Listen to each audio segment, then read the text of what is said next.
Alright, a lot of people have asked me how did I know when to short silver at the top. I think the 29th was probably the day that I shorted, and I'll figure that one out later.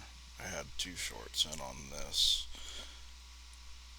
um, 2 days ago and right before this big drop, so I'll just show y'all how I did it. It's no big secret.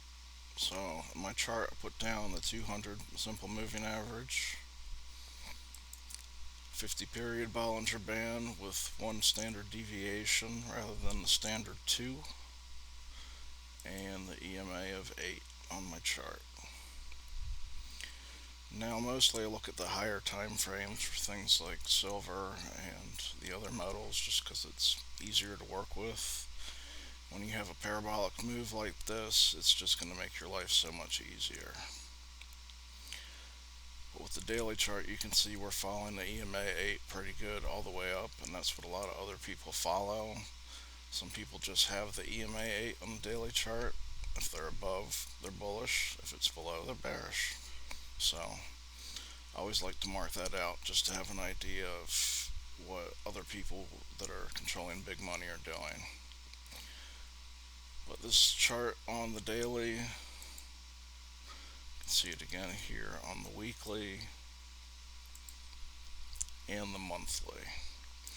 As you can see, I put down levels just because I like to mark things out for support and resistance as we have a pullback here.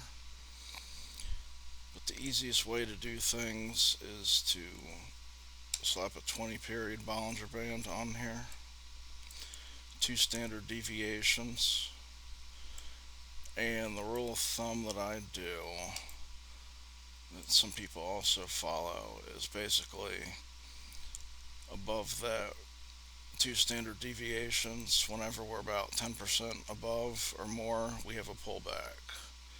So here went about 16%, and then it finished up about 8. Do that again over here.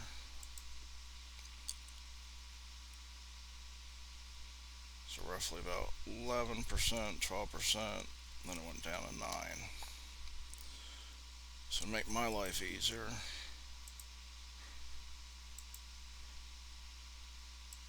I'll just make it 3 standard deviations. Anytime we've peaked above the top of 3 standard deviations on the monthly chart, here, here, here, and the big one here, we've had a pullback. Nothing more to it than that. And if you don't want to go through and measure 10% above or move for the 2 standard deviations, you can just use that 50 period Bollinger Band, and you can see how many standard deviations above we're at. If 2 is standard and we seem to be riding above the standard, we can go up to 3. Now with 3, the past couple months we've been riding way above that. So we figured out we just keep going up. 4, 5, still above here and way above up here. If you want to compare to previous runs, 2020 we just barely moved above. Back in 2011, didn't hit there, and this was the 1980 run. We popped above there. So that's 6 standard deviations, and right about here is 7. We topped out.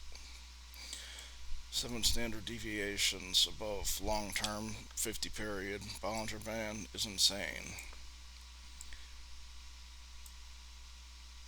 The previous 2011 run, obviously we stayed confined within there. And right now, if you look, which was a big tell for me on the monthly chart. We popped above that.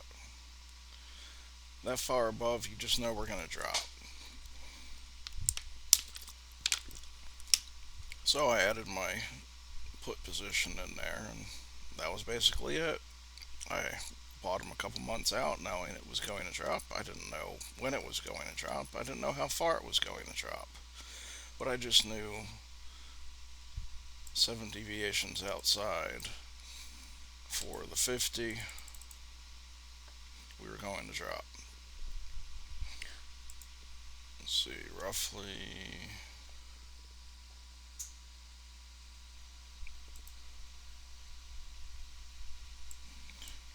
4 or 5, I guess you could say here for the monthly chart when it came down to it. But yeah, there's all the magic to it. There's not really much when everyone's telling you buy, look at this, get more. Just switch to a higher time frame and see how far we've actually run.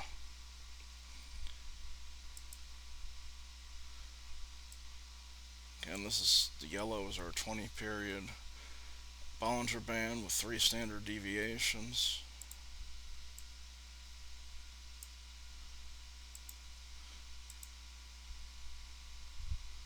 So that's 5. That's just insane.